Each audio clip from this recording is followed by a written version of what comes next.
So good day everyone, we are group 1 and for our main topic is thermal expansion. So what is thermal expansion? Thermal expansion is the increase in a material size when its temperature rises. This happens because heat causes particles in the material to move faster and spread apart. So potential energy plus kinetic energy plus internal energy is equal to 0. So these are topics. What is system? A system is any region enclosed by a defined boundary such as a container or machine. Everything outside the system is called the surroundings. By defining a system, we can study how energy or matter moves in or out. Systems can be very small or as large as the universe and are often isolated for easier analysis. This allows us to study energy transfer following the principle of conservation of energy. You get that? You get that? So, again, potential energy plus kinetic energy plus internal energy is equal to 0. AU represents the system's internal energy. When combined with mechanical energy changes, total energy remains conserved. Since measuring total energy is difficult, tracking net energy change is more practical. So for next topic is open system. So for open system, an open system is characterized by its ability to freely exchange both matter and energy with its surroundings. This means that substances like molecules or atoms can enter or leave the system, and energy, often in the form of heat, can be transferred into or out of the system. Closed system. A closed system is defined as a system that permits the transfer of energy, typically in the form of heat, but prevents the transfer of matter across its boundaries. This means that while energy can go into or out of the system, no atom or molecules can enter or leave. Isolated system. An isolated system is a thermodynamic system that does not exchange matter or energy with its surroundings.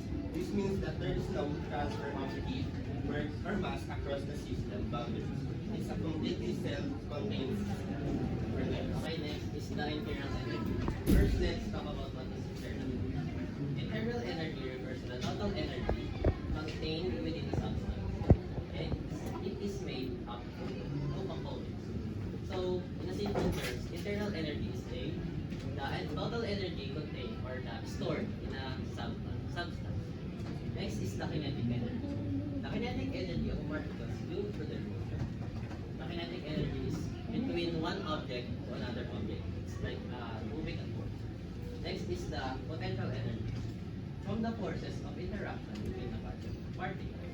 So in the potential energy, the molecules or the happening is only in the one.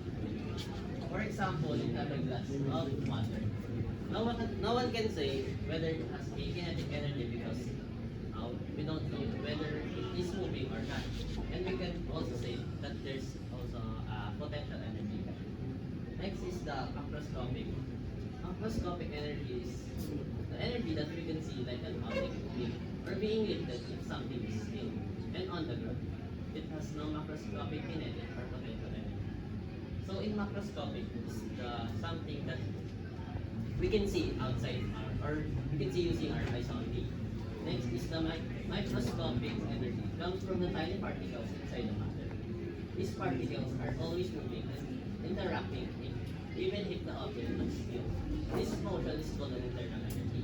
So let's back in the glass of water.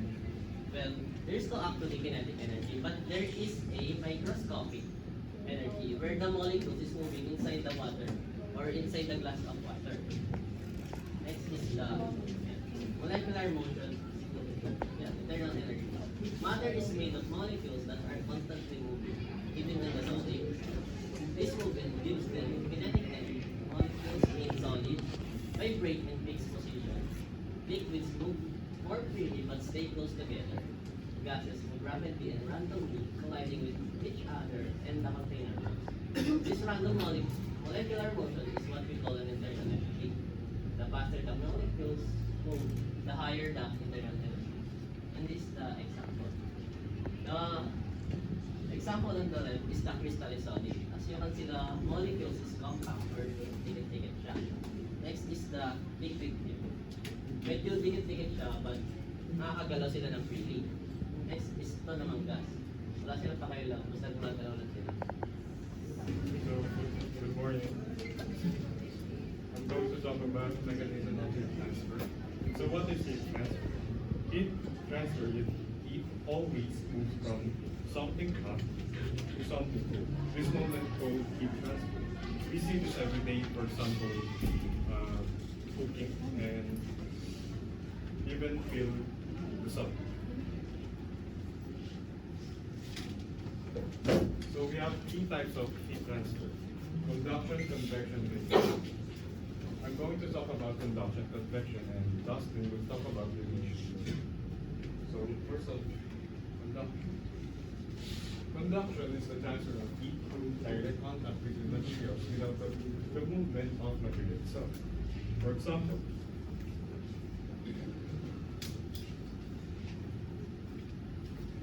frying pan of chicken.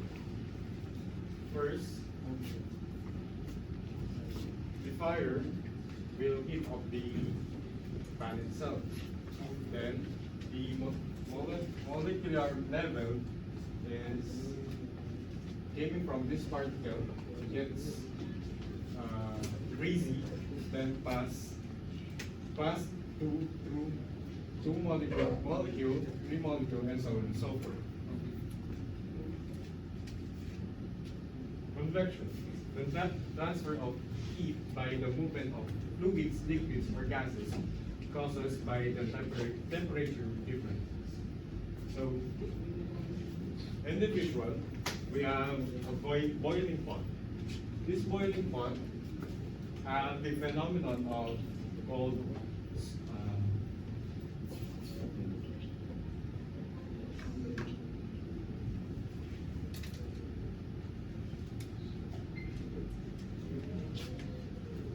convection current. This convection current, when you heat up a liquid, the hot liquid will rise up, then because it has less vents, so the cool molecules will go down, and so on and so forth. Radiation. Radiation is the transfer of heat through electromagnetic wave, like the heat from the fire, heat from a fire. It can happen even without a medium, or medium is heat with solid earth, which is why we feel the sun heat from space. So as you can see in the pictures, we have example in the picture of fast. The flame give through medium which form the fat.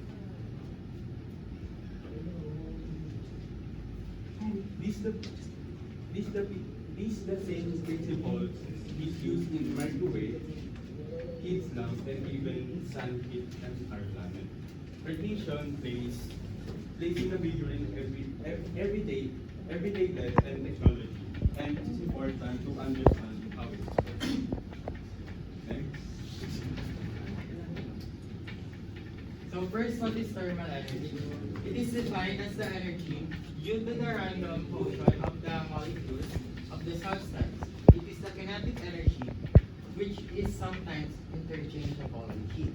But first, let's talk about what is heat. It is the transfer of thermal energy from one system to another. One can say heat transferred or heat absorbed even when the term heat itself implies movement of energy. When boiling a pot of water, thermal energy or heat is contributed to the bottom of the pot. This thermal energy is then transferred to the water inside the pot. As the water molecules move faster, they begin to get hotter. As they move faster and faster, each one tries to leap away from its neighbors and into the surrounding air to form the water vapor or steam. Once the water starts boiling, it turns into a version. But how do we know if the heat is presented? This is where temperature comes in. Temperature is the degree of hot hotness or coldness of an object or system. Higher or lower temperatures are associated with a higher or lower thermal energy. It is proportional to the average kinetic energy of the molecules of the substance. It is important to note that temperature is related only to thermal energy. It provides no idea about the entire internal energy of the system. For example, two different objects has the same temperature.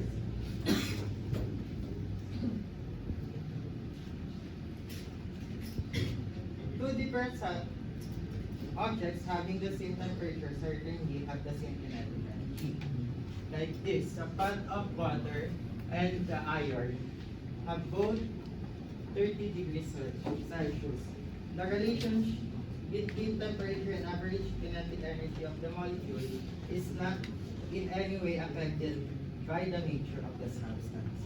However, the two objects having the same kinetic energy doesn't apply on thermal energy because the bigger mass means bigger thermal energy. So we're going to talk about specific heat. As we all know, heat is a form of energy that that causes a temperature to rise up. However, not all substances heat up the same speed. For example, a water takes too long to boil, while a metal spoon can burn you easily when placed in a hot surface. Nangyayari to dahil different materials requires different amount of heat. At dito, nangyari yung concept ng specific heat. So ano nga ba yung specific heat? So, a specific heat is the amount of heat required to raise the temperature of 1 kilogram of a substance by 1 degree Celsius. It is a property that tells us how resistant a material is to changing its temperature. So, the higher the specific heat ng isang object, mas matagal siya mag-absorb ng heat. So, yung unit ng specific heat ay joules per kilogram per degree Celsius. So, ano ba yung example? So, let me give you an example. So, for example, boiling water. Mas na-absorb ng pan yung heat kaysa sa water dahil yung water mas mataas yung specific heat niya kaysa sa pan. Kasi yung pan has a low specific heat. So yung formula ng specific heat, so Q equal to mass, specific heat change in temperature. So in the real life example, kaya kanina, a metal spoon gets hot quickly in a cup of hot coffee. Water heats slowly even when boiled over a flame. So kaya sabi ko kanina, mas mabilis magkaroon ng heat yung metal dahil mayroon siyang low specific heat. While yung water, mas matagal siya mag-boil dahil high specific heat siya. So, bakit nga ba mahalaga yung specific heat? For engineering, it prevents machine from overheating. For climate, oceans help regulate temperature. Cooking, food heats at different speeds depending on water and fat content. So, this is a table kung saan comparison ng mga different substance, kung saan yung mga specific nila. As you can see, water has a specific heat than aluminum, iron, and copper. Dahil yung copper, mas na-absorb yung heat easily. Okay. So now let's talk about molar heat capacity. So molar heat capacity is defined as the amount of heat required to raise the temperature of 1 mole of a substance by 1 degree Celsius. It tells us how much heat energy a substance can store per mole as it gets warmer. Okay, so there are two types of, there are two main types.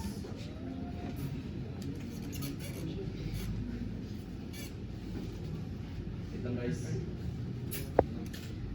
Two main types. Cv,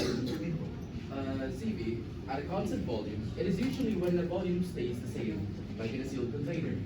And there's Cp, at a constant pressure, it is usually used when a substance is allowed to expand, like an open container. So in general, gases have higher variation in molar heat capacities depending on whether you're using measuring at a constant volume or pressure. Solids and liquids tend to have more consistent values because of their molar, and it doesn't change much with temperature. Molar heat capacity can also depend on the molecular structure of a substance.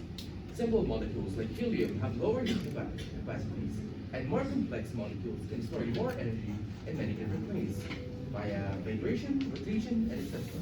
So they tend to have higher molar heat capacities. This concept is important in thermodynamics and helps predict how substances react to changes in temperature during heating, cooling, or chemical reactions. So let's now move on to We all know that the phase changes is just the transition of one phase of matter, for example, solid, liquid, gases, to another. So in this case, that's just the main meaning of the phase change, changing from one phase of matter to another. We all there is some sort of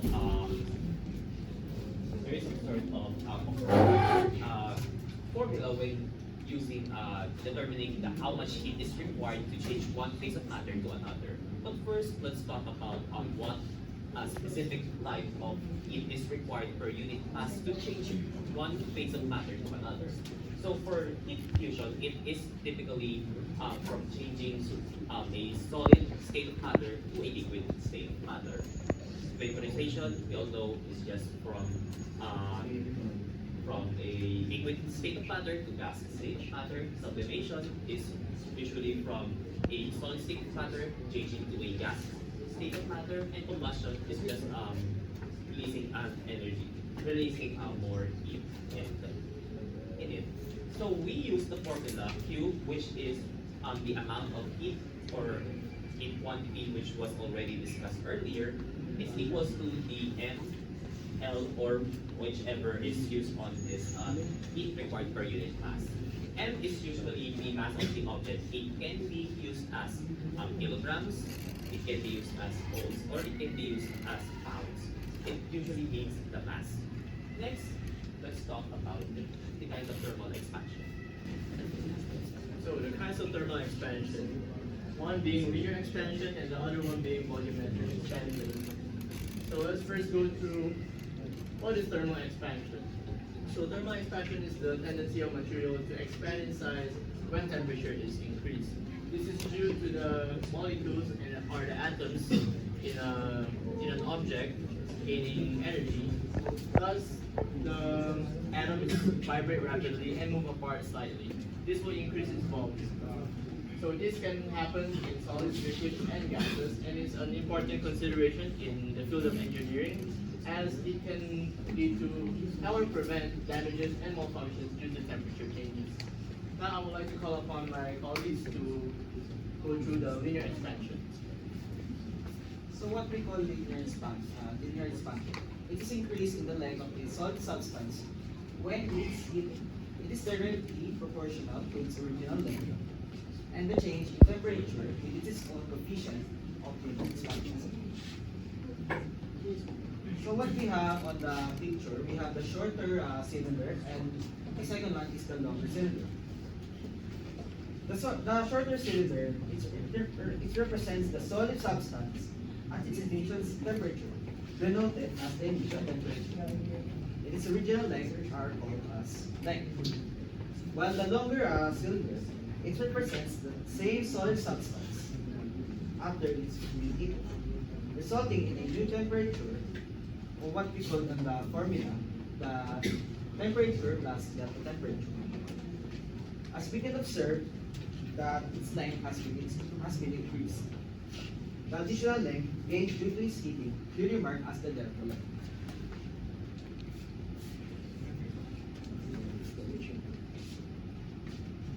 So volumetric expansion is the increase in the substance volume due to a temperature increase. It causes particles to move faster and spread further apart, resulting in a larger volume. So we see a cube here, and the cube is large because of the heat. So in a word, volume is the object amount of space occupies. Volumetric expansion is happening when the temperature is changes. That reflects the changes of the volume of the object. When the temperature is increased, the particles within the object is vibrate more, that causes to move them apart. So, thermal stress. What is thermal stress? Thermal stress happens when an object gets too hot or too cold. When the size changes. If it can expand or shrink, freely it gets stressed. That stress is called thermal stress. Why it happens? All materials expand when they get hot or cold and shrink when they cool down. If something is stuck and can't move, these changes creates pressure inside. That pressure is what causes thermal stress. So for the real life examples, we see thermal stress in everyday life. Like cracks in the roads during hot summers. Engineers use special joints to stop things from breaking due to thermal stress. So, question guys, what is the difference between thermal and internal energy? Kuya. Sa internal energy, siya po mismo yung total energy na reserve sa system. Tapos yung thermal energy naman ay part siya ng internal energy na associated siya sa random motion. Okay, that's good. Then next naman is what are the two types of thermal expansion? Explain. Ano? Yes. Linear expansion is an expansion in one direction, while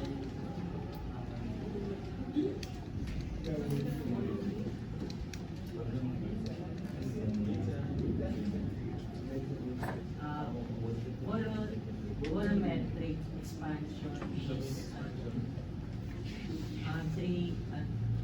three-dimensional expansion. That's correct. So that is the end of our topic, which is thermal expansion. I hope you all understand. Thank you.